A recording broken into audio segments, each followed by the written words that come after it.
영으로 함께하여 주시옵소서. 살아계신 주 예수 그리스도의 이름으로 기도드립니다. 아멘. 성경 말씀은 창세기 26장 26절에서 31절 말씀입니다.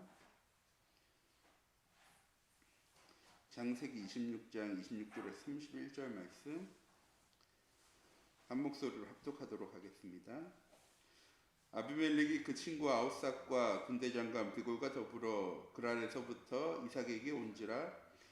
이삭이 그들에게 이르되 너희가 나를 미워하여 나에게 너희를 떠나게 하였거늘 어찌하여 내게 왔느냐. 그들이 이르되 여호와께서 너와 함께 계심을 우리가 분명히 보았으므로 우리의 사이 곧 우리와 너 사이에 맹세하여 너와 계약을 맺으리라 말하였노라. 너는 우리를 해하지 말라. 이는 우리가 너를 범하지 아니하고 선한 일만 내게 행하여 내가 평안히 가게 하였음이니라. 이제 너는 여호와께 복을 받는 자니라. 이삭이 그들을 위하여 잔치를 베풀매 그들이 먹고 마시고 아침에 일찍이 일어나 서로 맹세한 후에 이삭이 그들을 보내매 그들이 평안히 갔더라. 아멘. 이번 한 주간도 우리에게 계신 강단의 말씀 2, 3전도를 위한 보좌의 축복을 누려나가는 우리 참빛교회 모든 성도님들 내시기 바랍니다.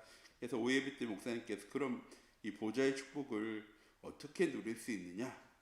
내일 주신 강단 말씀처럼 전도자의 삶을 통하여서 이 보좌의 축복을 누려야 한다고 말씀하셨습니다. 목사님, 보좌의 축복은 이것이라고 말씀하셨습니다. 창조주 하나님이 처음부터 주신 축복인데 아담이 불순종의 죄를 짓고 하나님 떠나면서 잃어버리게 되어진 것이라고. 창세기 26장, 27장, 28절에 하나님 사람을 창조하실 때 하나님의 형상대로 사람을 창조하셨습니다. 그리고요, 세상을 다스리고 정복할 수 있는 권세를, 보좌의 축복을요, 하나님의 형상 가진 사람에게 주셨습니다. 그런데요, 창세기 3장에 다 상실해 버렸습니다. 왜? 하나님 떠나면서부터, 하나님의 언약 가운데 거하지 못하면서부터.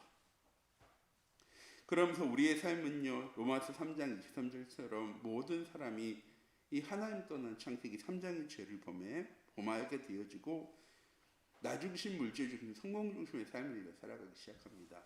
더 이상 하나님의 영광에요 나아가지 못하는, 하나님과 함께하지 못하는, 이 보좌의 축복 가운데 거하지 못하는 저주와 재앙 가운데요 살아갈 수밖에 없는 삶이 되어져 버렸습니다.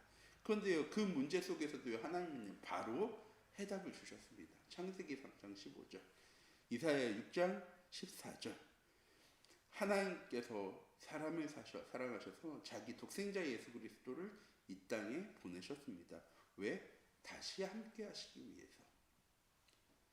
다시 에덴의 축복을, 하나님 말씀하신 하나님이 주신 하나님의 형상을 회복할 수 있는 길을 자기 독생자 예수 그리스도를 이 땅에 보내심으로, 또한 십자가에 못 박혀 죽으심으로 우리의 모든 죄와 허물을 다 해결하시고 하나님 지금도 우리와 함께 하시는, 하나님 약속하신 보좌의 축복 가운데 거하는 응답 가운데로요 하나님 다시 우리를요 부르셨습니다. 회복하셨습니다. 그리고 말씀하시는 거예요. 내가 너와 항상 함께 할 거야. 우리에게 주신 가장 큰 보좌의 축복이 무엇입니까? 하나님이 함께 하시는 겁니다. 그냥 하나님이 함께 하시니까 안전해가 아니고요, 하나님이 창세전에 영세전에 계획하신 그대로 우리의 삶을요 보호하시고 인도하시고 역사하시고 하나님 주신 말씀을요 성취시켜 나가시는데, 하나님 그 일에 우리를요 증인으로 부르셨습니다. 이번 한 주간 보좌의 축복의 응답의 증인의 자리에 설 수 있는 우리 참빛교회의 모든 성도님들이 되어지기 원합니다. 베드로전서 2장 9절에 너희는 택하신 족속이고 왕같은 제사장이고 거룩한 나라고 그의 소유된 백성인데 하나님께서 왜 우리를 부르셨습니까? 어두운 가운데 불러내신 이유는 그의 기이한 빛에 들어가신 이의 아름다운 덕을 선포하게 하시려고.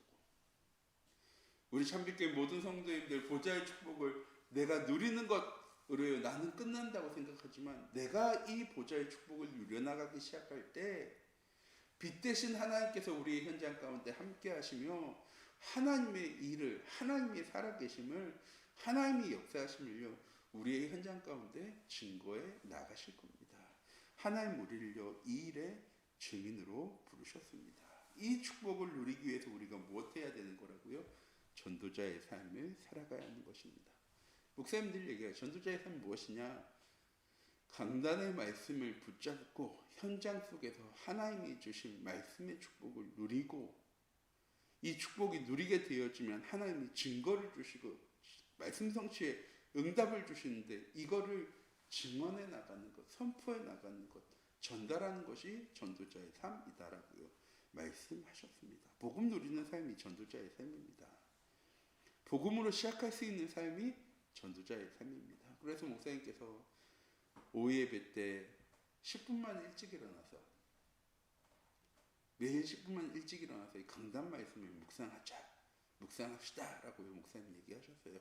하고 계십니까? 우리 참빛교회 모든 성도님들 나의 삶 속에 하나님의 말씀이 뭐 해야 되는 겁니까? 늘 머물러 있어야 하는 겁니다. 주일날 예배 드릴 때 은혜 받고 힘없고 끝 이런 말씀이 아니고요. 하나님의 말씀은 이번 한 주간도 나의 삶 속에 반드시 응답되어지고 성취되어질 말씀이기 때문에 우리가 어떻게 누리고 어떻게 성취되어지는지 확인하는 겁니까? 가져가야지 누리고 성취할 수 있는 거죠. 기차를 탈 때 표 안 가지고 타면은 요새는 탈 수는 있습니다. 그런데요 금방 티가 나요. 승무원이 다 이 스마트폰 들고 다니면서 해당 좌석에 표가 팔렸는지 안 팔렸는지요 다 확인합니다. 그리고요 표 안 산 사람은요 바로 불러서 벌금 내고 이렇게 합니다. 똑같이 하나님 주신 말씀의 응답을 우리가 누리지 못하면 우리 현장 속에서 티가 납니다. 왜? 아무렇지도 않게 살아갈 수 있어요. 그런데요 문제와 어려움에 대한 해답은요 모르고 살아갑니다. 하나님 주신 강단 말씀 우리가 왜 붙잡고 살아가야 합니까? 하나님 우리의 삶을 계획하시고 계획하신 그대로 인도해 나가신대요. 그럼 우리가 하나님의 계획이 무엇인지도 알고 하나님께서 그 계획을 통해서 어떻게 우리에게 응답하시는지도 확인을 해 나가야 되잖아요. 무엇 가지고 확인하는 겁니까? 강단의 말씀 가지고 확인하는 겁니다. 어려움과 문제가 찾아왔을 때 하나님 이번 한 주간 우리에게 보좌의 축복이라는 말씀 주셨는데 이 문제와 어려움을 통해서 나는 어떻게 보좌의 축복을 누려나갈 수 있을까? 하나님 내게 함께 하시는 보좌의 축복을 누렸으면 이 문제와 어려움이 더 이상 나에게 문제와 어려움이 되어지지 않는 게 맞는 거잖아요. 왜? 나는 문제와 어려움을 바라보는 것이 아니라 그 뒤에 감추어진 영적 사실을 볼 수 있는 사람이니까. 하나님과 함께함으로 형통한 자의 응답을 누렸던 요셉처럼 다니엘처럼 문제와 어려움이 문제가 아니라 내가 진짜 복음으로 시작할 수 있으면 이 문제와 어려움은 더 이상 문제와 어려움이 아니고 하나님의 계획과 시간표와 축복이야 라고 바라봐지기 때문입니다. 우리 참빛교회 모든 성도님들이 이번 한 주간도 이 복음으로 시작할 수 있는 하나님의 주신 강단 말씀을 붙잡고 전도자의 삶을 살아가는 귀중한 은혜의 한 주간이 되어지기 원합니다. 그럼 보좌의 축복을 누리는 전도자의 삶이란 무엇입니까? 첫 번째, 임마누엘의 축복을 체험해 나가는 것입니다. 하나님 우리와 함께 하시는 겁니다. 하나님이 계신 곳으로 우리가 열심히 노력해서 도달하는 것이 아니고요. 한 번은 캠프 나간다는 성도님이 그렇게 얘기하시더라고요. 하나님이 주신 보좌의 축복, 우리는 이렇게 말씀 붙잡고 살아가는데 그래서 하나님 우리와 함께 하심을 누리는데 이분이 이렇게 얘기하는 거예요. 자기가 지금은 세탁소 하지만 나중에 자기가 세탁소를 자녀 대학 다 보내고 나면은 이거 다 정리하고 산속에 들어가서 성경책을 읽을 거래요. 그래서 제가 왜 성경책을 읽으세요? 그랬더니 하나님이 어디 계신지 정확하게 알아야지 내가 찾아갈 수 있으니까요. 이렇게 얘기하시더라고요. 그래서 말씀드렸어요. 그걸 보고 종교생활이라고 얘기하는 거라고. 하나님을 찾아가는 게 종교생활이고 하나님이 찾아오신 게 복음이고 신앙생활이라고. 우리 참빛교회 모든 성도님들이 이번 한 주간 종교생활하는 것이 아니라 신앙생활하는 한 주간 되시기 바랍니다. 하나님께서 내게 찾아오신 겁니다. 나와 함께 하시는 겁니다. 내가 죄 있으면은 저 멀리 계시다가 내가 회개하면 찾아오시는 하나님이 아니라 내가 어떤 모습이든 어떤 상태든 그거랑 아무 상관없이 늘 나와 함께 하신 분이 살아계신 하나님이십니다.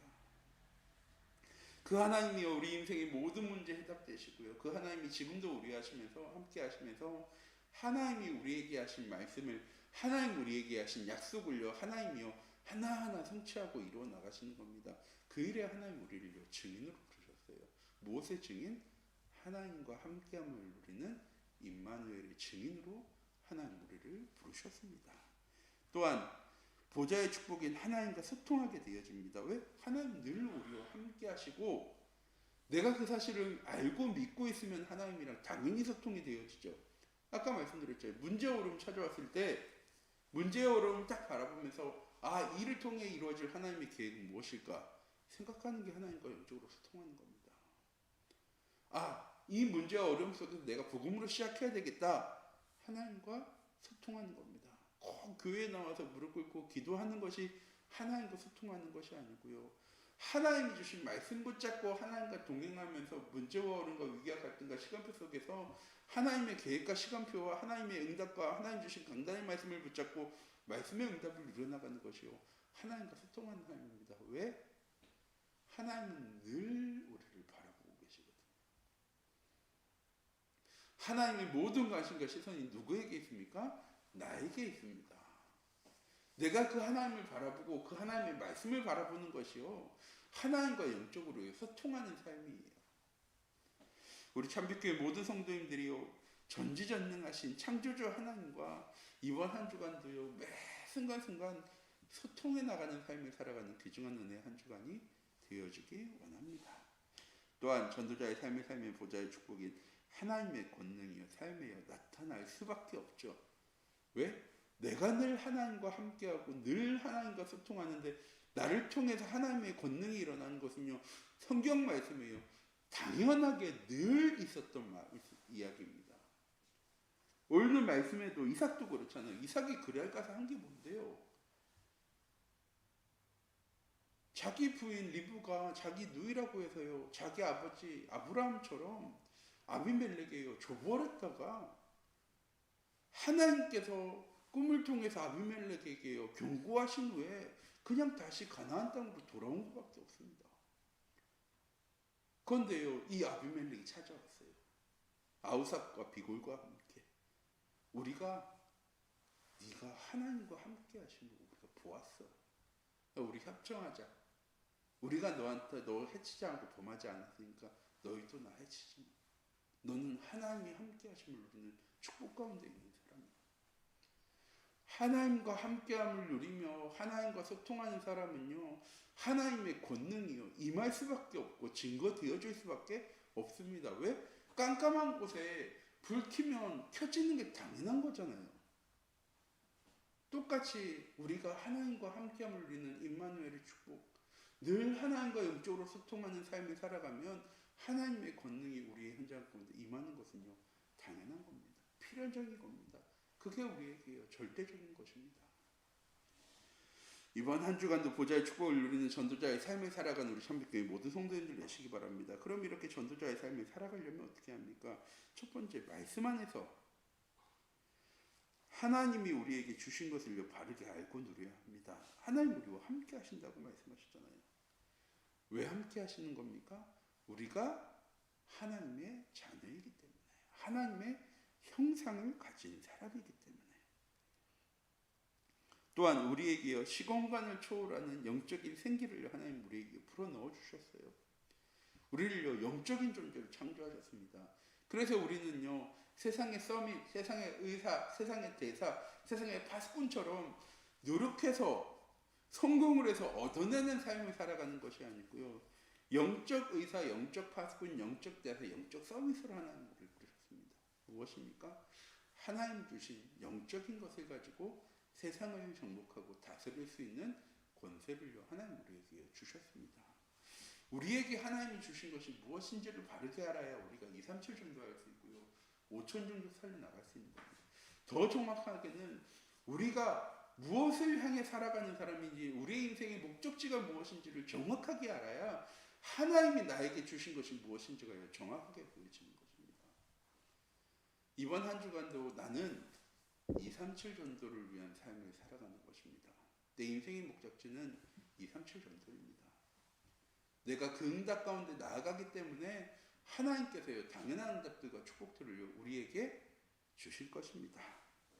이걸 하시려고 하는 것을요 바르게 알고 붙잡는 우리 모두 성도님들 되시기 바랍니다. 하나님 우리를 영적인 안테나로, 망대로, 영적인 파수꾼으로 부르셨습니다. 내가 복음 누리기만 하면 내 현장 가운데 이 복음이요 증거되어지는 것입니다. 내가 전도지 가지고 나가야지, 막 나가서 전도해야지 이 복음이 증거되어지는 것이 아니라, 예배의 현장 속에서만 누리는 이 복음이 아니라 내 업의 현장 속에, 내 가정의 현장 속에, 내 삶의 현장 속에 이 복음이 누려지는 순간에 하나님의 복음의 말씀은요 우리의 현장 가운데 증거되어지는 것입니다. 하나님 왜 우리에게 항상 기뻐하라, 쉬지 말고 기도하라, 범사에 감사하라, 이는 너희를 향하신 하나님의 뜻이라고 말씀하십니까? 우리를 통해서 하나님과 함께하면 항상 기쁘다는 사실이 우리의 현장 가운데 증거되어져야 하니까. 우리가 쉬지 않고 기도할 때 세상 사람들이 기도하면 하나님께서 응답하시고 역사하시는 것이구나 하는 것이 증거되어져야 하니까. 우리가 범사에 늘 감사할 때 하나님이 함께하는 사람은 범사에 감사할 수밖에 없는 응답을 하나님 주시는 거구나, 우리의 현장 가운데 증거되어지기 때문입니다. 우리에게 주신 말씀을 편집하고 기도를 설계하고 전도로 디자인되어지는 응답 누려나가는 우리 참빛교회 모든 성도님들 되시기 바랍니다. 간단합니다. 말씀이 편집되어지면 우리의 삶의 인생의 목표가요 정확하게 보여집니다. 그럼요 기도를 통해서 하나님께 집중하면서 하나님 주신 강단 말씀이요 우리에게 주신 2, 3, 7전도를 향해 나아가야 될 우리의 가장 올바른 길입니다. 바른 길을 걸어가기 때문에요 잘못된 길이 어딘지를 알고 거기에 가지 않게 되어져요. 자꾸 내가 걸어가야 될 바른 길이 뭔지를 모르다 보니까요 여기도 가보고 저기도 가보고 저 속에도 들어가보고 안 되어지는 것들이 무엇인지를 모르니까 자꾸 안 되어지는 일을요 해나가는 겁니다. 어떻게 하면 사단이 만들어놓은 함정과 틀과 올무 속에 들어가지 않을 수 있습니까? 내가 걸어가야 될 정확한 바른 길을 알고 걸어가면 잘못된 길로요 들어갈 이유가 없습니다. 말씀이 편집되어지고 기도가 설계되어지는 것이요 그런 것입니다. 우리 인생의 정과 목적지를 알고요 하나님이 강단 말씀을 통해서 내게 주신 가장 올바른 길을요 걸어가기만 하면 그 사람을 보고요 증인이라고 얘기하는 겁니다. 이번 한 주간 증인의 삶을 살아가는 우리 참빛교회 모든 성도님들 되시기 바랍니다. 이렇게 보좌의 축복을 누리는 전도자의 삶을 살게 되어지면 당연히 보좌의 축복이 누려지게 되어지겠죠. 혼자 있을 때 말씀이 묵상되어지는 위도의 축복, 성도들이 모여서 함께 말씀 포럼할 수 있는 임마누엘의 축복, 세상 사람들을 살리고 세상 사람들에게 답을 주는 원네스의 축복이요 우리의 현장 가운데 회복되어지게 될 것입니다. 이번 한 주간도 보좌의 축복 누려나가는 귀중한 은혜 가운데로 나아가는 우리 참빛교회 성도님들 되시기 바랍니다. 기도하도록 하겠습니다. 사랑의 하나님, 이 시간 기도합니다. 오늘 하루도 보좌의 축복이 나의 현장 가운데 임하는 한 주간 되어질 수 있도록 하나님 인도해 주세요. 위도와 임마누엘과 원네스의 응답을 예배 시간에만 누려나가는 것이 아니라 매일매일 나의 삶의 현장 속에서, 가정의 현장 속에서, 업의 현장 속에서 누려나가고 하나님이 살아계심이 나를 통해서 증거되어지는 전도가 디자인되어지는 응답 가운데로 나아가는 우리 참빛교회 모든 성도님들 되어질 수 있도록 하나님 성령으로 함께 하시고 인도하여 주시옵소서. 살아계신 주 예수 그리스도의 이름으로 기도드립니다. 아멘.